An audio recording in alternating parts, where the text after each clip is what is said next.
భూములు లాక్కొని ఆశ్రమాలు ఏర్పాటు చేసుకోవడం, భక్తులను ఏమార్చి డొనేషన్లు కొట్టేయడం నిత్యానంద్కు కొత్తేమీ కాదు.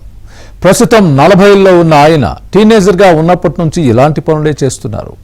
రాసలీలలకు పాల్పడి తర్వాత తాను మగాన్నే కాదని చెప్పిన ఘనత ఆయన సొంతం.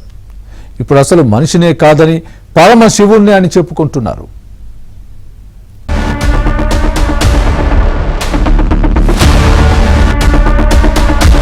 నిత్యానంద ఒక మాఫియా తరహా సామ్రాజ్యాన్ని నడుపుతున్నారని, తన దగ్గరకొచ్చే పాశ్చాత్య దేశీయులను టార్గెట్ చేస్తున్నారని ఆయన మాజీ శిష్యులు చెప్పారు.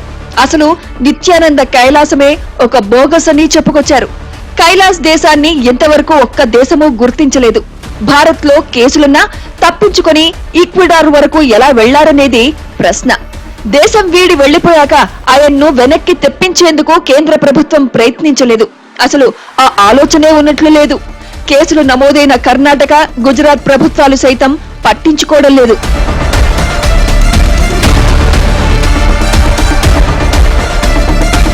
నిత్యానంద ఒక స్వయం ప్రకటిత స్వామీజీ. వెకిలి నవ్వులు నవ్వుతూ బట్లర్ ఇంగ్లీష్ లో తనకు వచ్చింది చెప్తుంటాడు.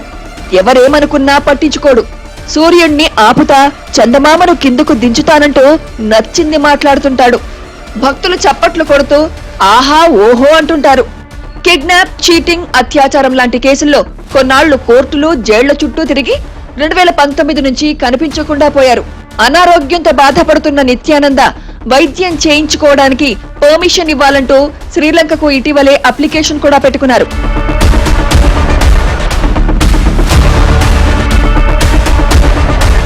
తమిళనాడులోని తిరువన్నామలైలో జన్మించిన నిత్యానందం అనే ధ్యానపీఠం ఏర్పాటు చేసి దేశ విదేశాల్లో గురుకులాలు, ఆశ్రమాలు స్థాపించారు.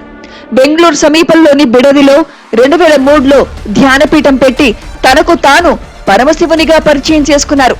1995లో చెన్నైలోని రామకృష్ణ మఠంలో సన్యాసం స్వీకరించారు. 41 ప్రాంతాల్లో నిత్యానందకు ఆశ్రమాలున్నాయి. 2010 వరకు స్వామి నిత్యానందకు తిరుగులేదు. నటి రంజితతో శృంగార టేప్ బయటపడ్డంతో చిక్కుల్లో పడ్డారు.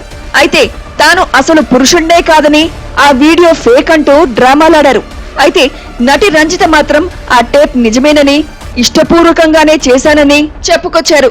పైగా ఆ క్లిప్ ప్రచారం చేయకుండా కోట్ల నుంచి గ్యాగ్ ఆర్డర్స్ తీసుకొచ్చారు. 22 భాషల్లో 500 పుస్తకాలు రాశారని చెప్పుకునే నిత్యానంద తనకు అన్ని భాషలు వచ్చని, కోతులకు తమిళం, సంస్కృతం కూడా నేర్పానంటూ బడాయిపోతుంటారు. నిత్యానంద భూములు, ఆస్తుల విలువ 10,000 కోట్ల రూపాయల వరకు ఉంటుందని భావిస్తున్నారు. Sunrise time is supposed to be time and actual time is recorded. Today will be 40 minutes late.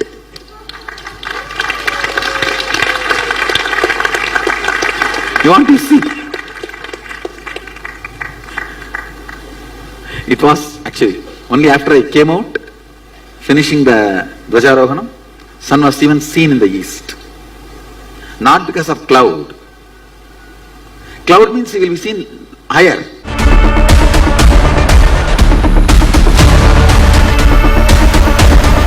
కాంట్రవర్సీకి care of address గా మారిపోయారు నిత్యానంద. ప్రచారం కోసం దేనికైనా సిద్ధమన్నట్లు తయారయ్యారు. తాను చనిపోయినట్లు డ్రామాలాడారు.